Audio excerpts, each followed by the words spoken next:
Solapur railway स्थानकातील तिकीटगृह आणि चौकशी कक्षासमोरील पीओपी छताचा मोठा भाग आज अचानक कोसळला. छताचा हा भाग थेट ऑटोमॅटिक तिकीट काढण्याच्या मशीनजवळ पडल्याने काही काळ भीतीचे वातावरण निर्माण झाले. घटनेच्या वेळी 5 ते 6 प्रवासी त्या ठिकाणी उभे होते. अचानक झालेल्या या दुर्घटनेत एक युवक किरकोळ जखमी झाला असून त्याला तातडीने उपचार देण्यात आले. प्रवाशांची संख्या तुलनेने कमी असल्याने मोठा अनर्थ टळल्याची भावना नागरिकांकडून व्यक्त केली जात आहे.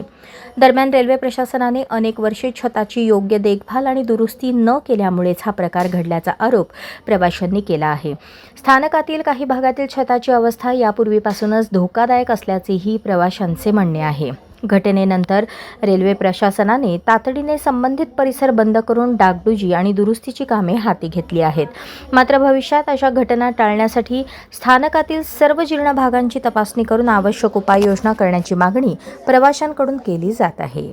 हे अचानक आम्ही तिकीट काढत असताना 3-3:15च्या दरम्यान अचानक ते वरून कोसळलं. अचानक झाल्यामुळं 3-4 होते, त्यामुळे काही झालं नाही जास्त.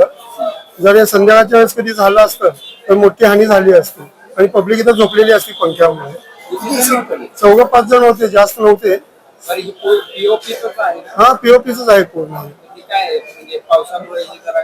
कुजलं होतं ते वरती, पाणी साठून कुजलं होतं बहुतेक. कुजल्यामुळं ते झालं. ते आता चेकिंग करून सगळं काढून परत रिन्युएशन करतील थोड्या दिवसामध्ये. हा, तेच चालू आहे. काय फास्ट काम चालू पण झालं. 2 दिवसात करून टाकतील सगळं काम. मी देवकोटे बोलतोय.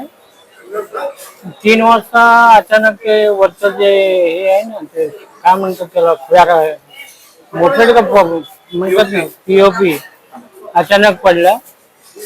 त्यात काय कुणाला जास्त दुखापत झाली.